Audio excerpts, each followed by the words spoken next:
So this pastor, his name is Tobi Adegboyega. He's only 44 years old, and he is the leader of the church called Salvation Proclaimers Anointed Church. For short, they call it SPAC Nations. So here's the gist about this particular church, right? The church has been shut down because they say the pastor was not being transparent with his monies, the monies that his congregations are paying to him. So according to the High Court in the UK, they said they shut down the church because 1.87 million is missing currently. Nobody knows where the money has gone. In fact, nobody knows how the money borrowed legs. Nobody knows how the money has been used. As a result, the UK government has shut down this man's church, Mr. Tobi Adegboyega. The last name may sound familiar to you because he's actually the cousin of this guy right here, the Star Wars guy, John Boyega. But anyhow, we don't want to link the two of them because this is Tobi's fight. So let's talk about Tobi for a second. So the people who were speaking up against this were young people, which is the majority of the people going to the church, right? I have a paper in front of me.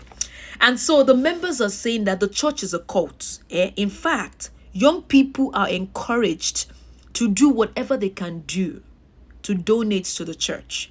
What I mean by whatever they can do, that includes taking out large loans, right? Also getting involved with fraud, benefit fraud. Last but not least, selling their blood just to be able to donate money to the church.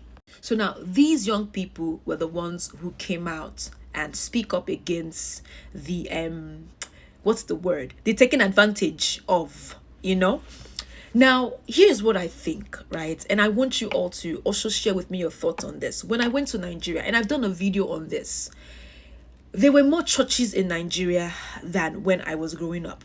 Every corners, there were churches. So as this pastor is being shipped back to Nigeria, obviously he's angry about that because he's married to a woman in the UK. He probably has a family. He's built everything there. And he's saying that Nigerians should be proud of him, that he didn't do anything, nothing he has done.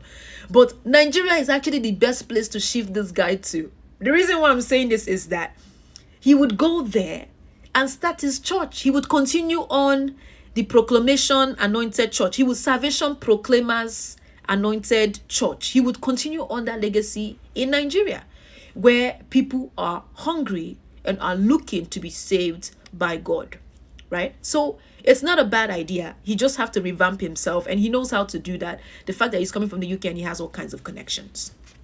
Here's what I would say. Religion is very sensitive. It's a very, very sensitive matter. But Africans and Nigerians needs to wake up.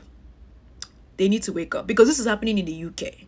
I just cannot imagine the situation in Nigeria where it is concealed and where everybody, 50% of the population believes in God, and you have things like this happening every day and nobody is even paying attention. And even when people speak up, nobody even listens to them. So I think that it's about time that we start to wake up and smell the roses, right? That in situations like this, yes, there is God. I don't doubt that, but it's also foolishness as well. And there is also the fact that people can be taken advantage of. And if you're so vulnerable and so weak in your spirit, chances are you'll be one of those people that will be selling their blood to pastors, right? Selling their blood to acquire money, to donate back to a church. When you are busy struggling, the church is not even, all they're giving you is words and an inspiration. They feed you little by little every day, and you come back for more. But your life remains where your life is. Why the lives of these pastors are elevated? Africa, wake up, please. Anyhow, I'm curious to hear your thoughts on this matter.